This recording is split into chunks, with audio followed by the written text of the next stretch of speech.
Welcome back, brothers and sisters. Braden, Tim, Second Legacy, and thank you so much for stopping by. Today, we have got to catch up on this shooting that happened with law enforcement officers, a violent felon in possession of a firearm in Charlotte, North Carolina. There's a lot of stuff that we got to break down. This one, guys, this one is just another nail in the coffin, to be quite honest with you. Not to be too morbid, Tim, but oh god, dude, this one's bad. But guys, make sure you hit that like button, subscribe to the channel, and turn the notification bell on. With that, Tim, I don't like talking about these things. Yeah, man. I know. I've stayed out of it, just kind of watching what happens. I wanted to see any body cam footage. I wanted to read the warrant. I wanted to learn more about the situation. So I've pretty much stayed out of the discussion because I hate talking about things and making assumptions when we don't have the full story. Mm-hmm. And unfortunately, no, of course, I don't know what news items you've brought into this for today, but where I stand currently, it's still not clear to me what exactly happened here. So no, I totally get it. Well, what I want to focus on here is, like you said, I think it's very appropriate to wait for all the details, the full reports, and everything before you start talking about the day-to-day, moment by moment. I think that's incredibly important. Yeah. However, I can and do feel comfortable talking about the backstory, how gun control failed, how the left's promises didn't work. I do feel completely comfortable with that because this is a trend that we're seeing a lot. In fact, as we go into these clips, I'm anxious to hear your thoughts on it because a lot of these things are going to start to sound very, very familiar with things that we've been covering this year. So with that teaser, guys, make sure you let us know in the comments what you think of this content. And with that, Doctor, let's start number one off right. Officers, when they went to make the arrest and encountered this individual, he had a high-powered automatic rifle that he was able to start open fire on our officers. And then as others responded to try to save the officers that were down, they were also hit with gunfire as well. So that was the police chief talking about what actually happened from the standpoint of what the felon was using. Did you catch that? High-powered automatic? Mm-hmm. Yeah. Well, Tim, you know things about guns and laws and rules and stuff. How could a felon who isn't supposed to have a gun have a NFA item in order to use it in this manner? Do we know that it was a machine gun, or is that just him calling everything? Well, no, that's the police chief. No, that's the police chief who said it in multiple different clips. He said it's an automatic. I will leave room for this. I have not seen the actual video of the actual body cam. I'm going off of what the police chief has said. That's where this is coming I don't know if I'm going to make the jump that we know for certain that because of that clip that it's a machine gun. And the reason I say that is I did see video. Somebody posted a video, looked like somebody was filming with a phone from a door jam with two officers hiding behind a parked car. I saw that one, yeah. I didn't hear any full auto fire in that. And I saw it was about a 6-7 minute clip that I watched. And so I didn't hear any automatic fire. And the people that aren't familiar with weapons will say things like the AR-15 is an automatic rifle. Well, it's semi-automatic. No, it's very true. It automatically loads itself, and there's where the confusion comes in. So I'm not going to put all my eggs in that basket. I don't know that it was a machine gun, but how did a felon get a gun? Well, he broke a law. That's what felons do. And so taking my gun away isn't going to keep the felon from being a criminal, right? But that is the proposed outcome, and that's a proposed solution, I should say, that the anti-gunners have. They think, well, we stop crime by disarming the 99% of the people that actually behave themselves. Nobody can be trusted because this extreme minority of people can't play by the rules. So you must surrender your rights. Correct. That's their take. And that's it. And that is the whole point of why these things are so important to look at. Because this individual, some backstory on this, I'm going to walk you through some clips where there's some history coming in, but this guy was a felon who had a firearm, who had an outstanding warrant for years of being a felon with a firearm. So gun control fails over and over and over again. And then for some reason, they don't go out and stand on top of their soapboxes and scream, it's the effing guns when these things happen, or when the invisible mass shooting happens we talked about, or any of the other horrible instances that occur. But it's almost like they pick and choose it. And that's really what irks me the most. I'll be honest with you. They absolutely pick and choose. The situational support irks me to no end. I mean, depending on who the perpetrator, what group the perpetrator belongs to, be it a ethnic or racial group, or felon, age, ethnic, all of it comes into play when the anti-gunners are picking and choosing the narratives they want to put out there. And so if like the invisible mass shooting we talked about in a previous episode where nobody wanted to talk about this event, That's because the people involved in it would deconstruct their narrative, so they just won't talk about Correct. it. Right? So you get a free pass. We're not going to talk about your crimes, but this person over here, well, they fit into the right category, and the crime they committed is useful to us. So now we're going to focus all of our attention on this one. And it's just what they do. It's pathetic. It's lame. It exposes their true hypocrisy, but it's what they do. But I think it's important on our side of the aisle, and this is why we cover these things, on our side of the aisle, on the side of the gun rights, to call this out, because the difference is so stark. I mean, there's really 3 different ways you can expect a response from this. One, wall-to-wall, 24/7 coverage on mainstream media, gun controllers screaming. That's the extreme, full-on, they feel comfortable. Then you've got the full-throated, go for it, and then pull it back in the middle because all the details came out. Like a good example would be the Super Bowl conflict that happened. Yeah. And then there's this one where they just don't cover it really at all. Now, this is where I really want to get into here, because the chief gets asked a question in a different press conference around this incident. Listen to what he says, and then I'm going to bring you to a different local report where they did some digging. So this is number 2. One of the questions I'm hearing from the community right now is this person who's accused of killing this officer, should he have been out on the streets? So I'm trying to answer that. We looked at his criminal history, and even just in Mecklenburg County found many charges that have been dismissed, including fleeing and looting arrest, possession of marijuana up to a half ounce, driving with a license, maintaining a vehicle going in place of a felony charge that was also dismissed. Does any of that point to a larger problem in the criminal justice system?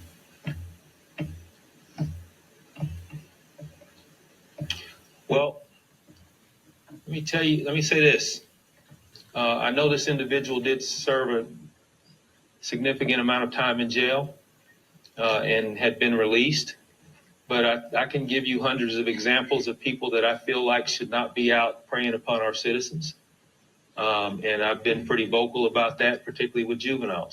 So, boy, how was that for a pause? Yeah, I was going to say that. You see that long, I'm an appointed official pause? You see, because he's a police chief, folks, and you don't elect those. Those are political appointees. Nope.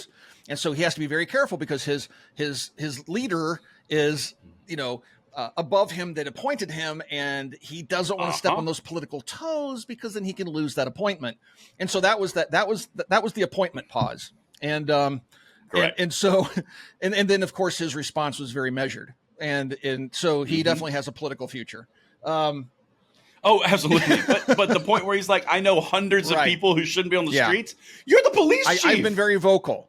Well, why haven't you been very active? You're in charge. Thank God you've been vocal. That's great. But he said something about the criminal justice system being broken, though. It's like, wow.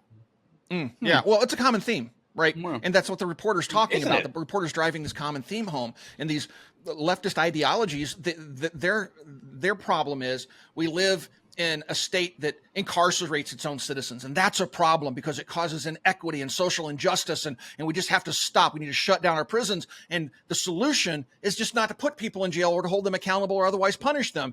The solution is just to pat them on the back and say, don't do that again, Johnny. That was bad. You hurt my feelings. Okay. No more murdering. Now go home. So they're idiots. They're absolute bona fide idiots. But it's that policy or those policies that have led us to this outcome. And that's what he's trying to address in a very political way, right? Yeah. But that's the thing, dude. We've seen this, and this is in the past 6 months. Yeah.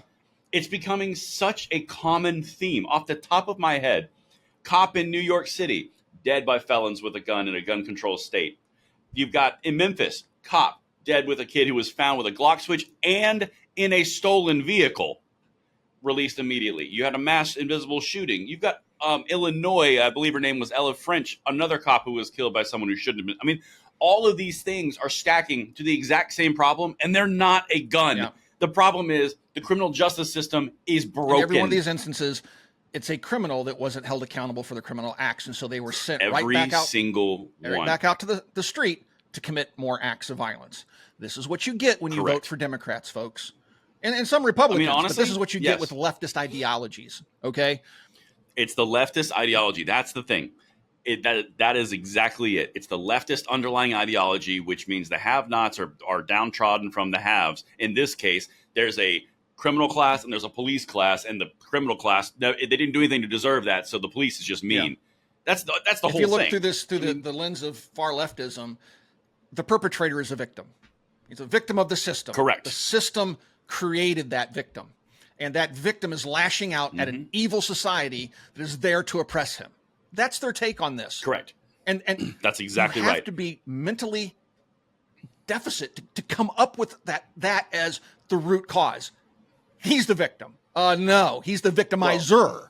And that person needs to be locked away to never again see the light of day. If they show violent tendencies and they can't play nice with their neighbors, then you hold them accountable by locking them away from society. If they commit a murder, they go out and rape children or whatever it is that they do, then there should be definite strict punishments. If you are caught red-handed, there's no doubt that you murdered somebody, just put them out of their misery.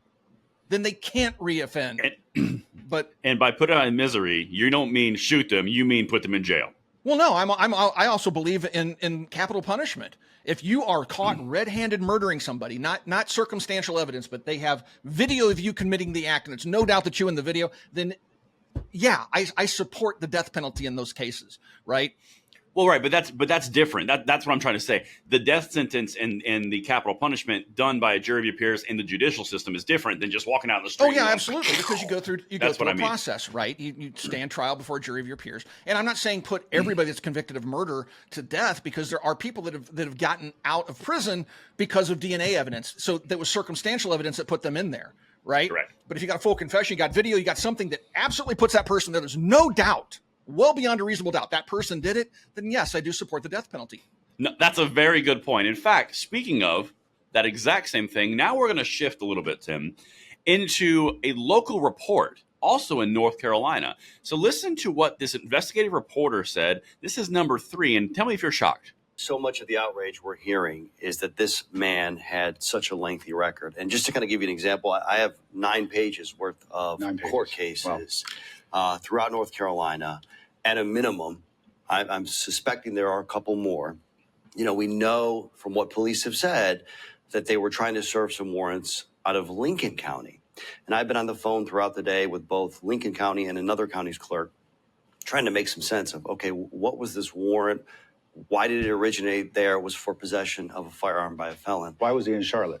That's a great question. And we're really curious about that, because he was arrested in Charlotte in 2021 during the pandemic. He had some charges there that were eventually dismissed, tied to marijuana, fleeing, eluding arrest. So 9 pages of court documents. 9 pages, yeah. The guy had a criminal history, most certainly. Mm-hmm. You know, but he was out. Yeah. Well, I mean, I mean more from this. But are there? So, like marijuana possession, I don't see that as much of a crime at all. I think no, that's a joke. I think marijuana's stupid. Looting, that's a problem.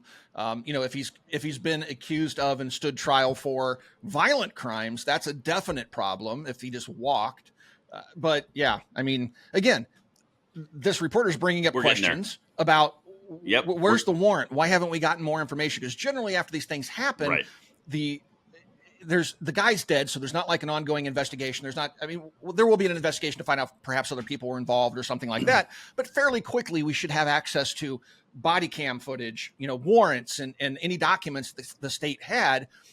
That needs to be made public, because we as the people, we need to make sure that the state isn't overreaching, right? So there has to be accountability on all sides, on the criminal side and on the state side. And I'm still waiting on the state side. The word is balance. Right. Right. We just need balance, right? Because I don't trust the state either. The point in that first clip, no, of course, I get it. But in that first clip, because I've got 3 where they're going to walk through prior charges. So that's just the first of 3. Okay. In that first clip, it just highlights there is a long history of criminal interactions with this individual. Right. That's the point. It wasn't, I don't believe that he said looting. I think he said eluding arrest. Oh, eluding. And it kind of, the text brought up looting. It did say it on there in the little caption. The marijuana with intent to distribute. Again, marijuana is not a violent offense. Marijuana, okay, fine, whatever. My point is, if you've got all of these interactions with police going back several years and you have 9 pages of court documents, okay, now we're getting into a zone of why are you out eventually being able to kill 4 law enforcement officers? Right. That's and also why are you a felon? Because if you're a felon in possession of a firearm, that means you did something felonious. Yeah. Right. So Now let's keep going. Let's go to number 4. Check this one. And he has quite a lengthy kind of court history in that area. I should tell you that he had a court date last year for a charge out of Person County. And I want to make sure I get this absolutely right. It originated in 2021. Remember, the Mecklenburg County cases originated in 2021 too. And this was for possession of a firearm by a felon and possession of marijuana. He didn't show up to court. So he was wanted, number one, there's an arrest warrant for him, we know, out of Person County for that specific issue. And who knows if they were able to find him, what would have happened. I mean, look at our court system right now, how delayed things are. And I'm still trying to get some bond documents, too, to figure out if there were concerns, if this man was a flight risk. I'll tell you, too, there's a reason he's a felon to begin with. 2009, convicted of breaking and entering, among many other things, in Alamance County. That's east of Greensboro. Our sister station up there, our contact partner, WFMY, reported that he led police on a high-speed chase. Yeah. So the guy has a long history. It's a long history, and it's starting to stack, right? I mean, breaking and enter is serious. High-speed chase is serious. Because if you break and enter to a home, there's a chance somebody is in that home, and then that's where the violent part comes in. Correct. So, yeah. And obviously he had an arrest warrant, so they knew the guy, that they wanted him, obviously, on the felon in possession of a firearm charge. So maybe the reporter wasn't really clear, because he probably doesn't know either if that's what they were trying to serve the warrant on, if there was something else. So no, they were trying to serve the warrant to. So this is the timeline on this, and this kind of speaks to the first question. Remember in that press conference where the first reporter was like, "Is our system broken?" Yeah. So this guy got arrested in 2021. He had a court date in 2023, and then they finally served the warrant for a felon in possession of a firearm in 2024. So there's a 3-year span where he had existing court cases, and then finally a bench warrant was issued for a felon in possession of a firearm, a violent felon in possession of a firearm, and then that's what they served. So this went from 2021 to mid-2024. All the while, this guy has a rap sheet going back to 2009 where he did breaking and entering, and then he was also high-speed chases. I mean, the point is, this is not a guy that necessarily should have been out on the street every single day. I guess that's really what we're trying to get to here. The system. Yeah. Yep, the old system. And I also have some questions about the whole service of the warrant, how it was done again, right? It's a valid question. Just real quickly, when I see something like this, I start to question the rationale by the police officers in charge of carrying out the service of this warrant. Just like in Waco, Ruby Ridge, most recently in Arkansas with the airport executive, the police have this tendency to say, we want this violent felon, and so we're going to roll up on their house where they're probably storing their weapons and ammunition and armor, and they might even have preparations, assuming they might be raided. To me, it would seem that the home would be the stronghold. That would be like, attacking a castle, right? You might meet more resistance at home versus surveilling this guy from 21 to 24, years. They had a chance to surveil this guy. They could have learned his habits. He doesn't live in his house. He has to go out for food. He has to go out to see a movie. He has to go out to do something other than just sit in his house. And so you can learn whatever those practices are and behaviors are, and then you can come up with a strategy to peacefully take him down where he doesn't pose a risk to surrounding citizens nor to law enforcement, right? If the guy's walking into the local grocery store, tackle him from behind, and he doesn't have a rifle with him because you would see it, right? So it's to me, once again, I have to ask, why are they doing it this way? Why do they keep doing this? Is it because they want the show of force? They want to project? Because I know at Waco, that's precisely what ATF was going for. They were literally handing out blank VHS tapes and calling the media saying, "Hey, come down here. We're about to do something. You want to see this?" They were looking for attention, media attention. Is that what this is? Or is this honestly, gross negligence by the leadership and those in charge of planning these warrants and arrests? So I think that, and we briefly talked about this pre-recording. I think it is a calculated decision. And again, I'm not for raiding and escalating violence. I'm starting to say, if I was in their shoes and if I was thinking about it, to your question, I would think that, well, you have the potential of meeting somebody at their home, which is harder for police and law enforcement, or you go out in public where an innocent could be harmed in crossfire or a hostage situation. I don't know any of that. I'm literally just hypothetically speaking. So from my perspective, it looks like that they say, well, there's a 10% chance something goes wrong in public and involves others, and there's a 20% chance something goes wrong at home. So, but there's no public, so we're going to take that option. I don't know. I honestly, I think understand. That each case is different. Well, yeah, but we see this over and over and over again. We do. I mean, look at Roger Stone. They rolled up heavy on him, SWAT vehicles and stuff, and he wasn't even it's a the threat. exact same thing. Yep. But what do you think could 7 a.m. in the happen morning, when somebody comes kicking in your door at the wee hours of the morning? Like that's what happened in Arkansas. Happened in Arkansas. To your point. So right. They're setting themselves up for failure, and I think it's because either their egos are getting in the way, perhaps they want media attention. They want to say, "Hey, look at us. We got some badass uniforms, some big old Bearcats. We're going to roll in here. We're going to take this dude down. It's a military operation." Or it's possible. Right? Or I mean, seriously, they had years to follow this guy, and you can orchestrate a takedown that minimizes public risk, right? First of all, if he leaves the house, you can see if he's leaving with weapons or not. And if he's going through regular routines, you can have non-uniformed officers initiate the arrest in public. He wouldn't even know that the people walking up to him in the supermarket are about to arrest him. You don't have the option to pull a gun and start shooting. It's totally possible. I honestly try a different tactic. I think it's Monday. No, I'm with you, but I think it's Monday quarterbacking. Because we weren't in the scenario. And again, I'm not saying I like the outcomes on any of these. I'm just saying I bet you there's some stuff there that we don't fully know on the outside of it that has led them to that conclusion. Like he straps himself with a bomb every day he goes out of the house? I mean, I'm with you. Right. All I'm saying is I think that there's something there because you see it over and over and over again. And that's kind of what I'm trying to drive at. If you see something over and over and over again, and it's an SOP or a standard operating procedure, something has led to that SOP. Now, what is that something? I have no idea. Is it ego? Is it military? Is it media How many attention? of these failed raids do they know. need to go through before they try to reevaluate what they're doing is my point. I'm with you. I genuinely don't know. But I've got one more clip for you at the end of this. All right. Okay. No, it's good. It's good. This is number 5. I point to if they had arrested him on that outstanding charge kind of north of Durham, would he have even gone to trial? But maybe he would have been held in the jail there while he was awaiting trial. It's hard to say. We're still trying to figure out a lot of this. And I'll tell you, many of his prior charges were dismissed as well. And I think some people are angry about that. A lot of times it comes down to evidence. If prosecutors have evidence in these cases, do they have cooperating witnesses? Are these cases that they're pursuing, some of his Mecklenburg County charges, for example, where marijuana charges? And I've reported extensively that the DA has said, I'm not going to go after these Mecklenburg County marijuana charges.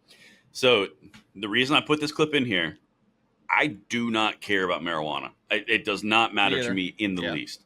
However, it speaks to the point of DAs choosing what and what not to enforce. Yeah, and that's a problem, right? If you're going to pass a law, that's the point. I mean, we see this in the gun control world, right? They do the exact same thing. They'll pass all these really horrific draconian laws, and then many times they'll pick and choose who they're going to impose them against and who they're going to prosecute with those laws, right? And so they're constantly flip-flopping around. I mean, we've even seen them pass laws that are horrible laws, and then they just let them sit on the books. They don't enforce them. And then when somebody tries to take them to court, the court throws it out and says, well, you don't have standing because the law's never been enforced. They're just waiting. They got it passed. Right, now they're just waiting for that law to sit there until they have the political capital to use it. And it's a draconian law that's unconstitutional, right? But you can't challenge it in court until they actually use it against somebody. So many times you see them. Insurance mandates are a good example of that. So it's this constant game they're playing of selectively prosecuting, passing BS laws, and all this other stuff. We've created this huge mess for ourselves, and the outcome is this chaos. I would agree. And the thing I would like to wrap on this is the problem is not our Second Amendment rights. No. The problem is not physical and inanimate objects. This is what just drives me up a wall, man. The people who tell us that they're so smart and they've done so many studies and they say, well, it's because the system made them into victims and there's no way for back and it's all of these things. And it's not their fault. Okay. Here's my big question. you're so smart about all your studies of the underlying cause, and you got to look through these certain glasses that mirror at midnight, make sure the moon is full so you can see the problem. You can't see that we have a 3-year backlog across the country, and all these people are back out on the streets affecting citizens. And your simple solution isn't, hey, we might need more court systems. We might need more judges. We might need more prosecutors. I mean, like, if you have a backlog on something, it probably isn't the best solution to just go, we'll work through it. Yeah. Because you've achieved critical mass at this point. We have a backlog of violent felons doing violent felon things, but we're just going to go ahead and throw them back out on the street because we just can't get through the case in time. That's my point. Yeah. That's my point. It's like, well, you don't want to have more people in prison. No, I don't want to have more people in prison. But you know what I also don't want? I don't want innocent civilians feeling the burden and the wrath and the victimization because we can't hire more prosecutors. Or the ones that we even have actually do something. I think the bigger problem is we have all these activists. I mean, there's a pattern here, and this pattern flows through the far left cities. And their selective enforcement of laws. If you are a downtrodden victim in their view, then you don't get prosecuted for your violent behavior. But if you are a productive member of society that then decides to turn criminal and you go out and do something and you fit the narrative and it's going to help push the agenda, then you get prosecuted. So correct.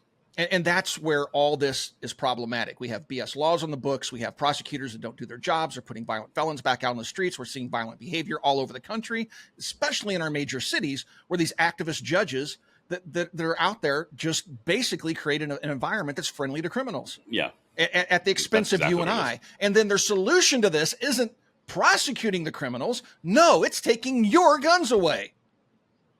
Right. And that's dude, that's the thing is like, I know we got to wrap this video, but genuinely, what we are seeing is the two extremes of our society are feeling it first and worst. Okay, you have the vulnerable, which in this case would be the old or the elderly, which we saw in New York, and then the weaker physically, whether they be boys or girls, because let's face it, it's 2024. Woo! Or you have the other side, which is enforcing and interacting with the bad behavior, and that's the cops. You have the elderly and the cops, the weak and the ones that are most likely to interact, all experiencing the worst scenarios possible. The next step, dude, is overwhelming that and pouring it into the individuals, like into the actual main population. It's just, ugh. Well, I mean, that's about all we can say on this one. Let us know in the comments what your thoughts are.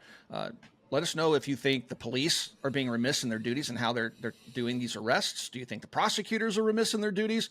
How do you think we can best solve the problem of violent crime in our major cities? Let us know in the comments. Thank you for watching Second Legacy, and we'll talk to you guys soon.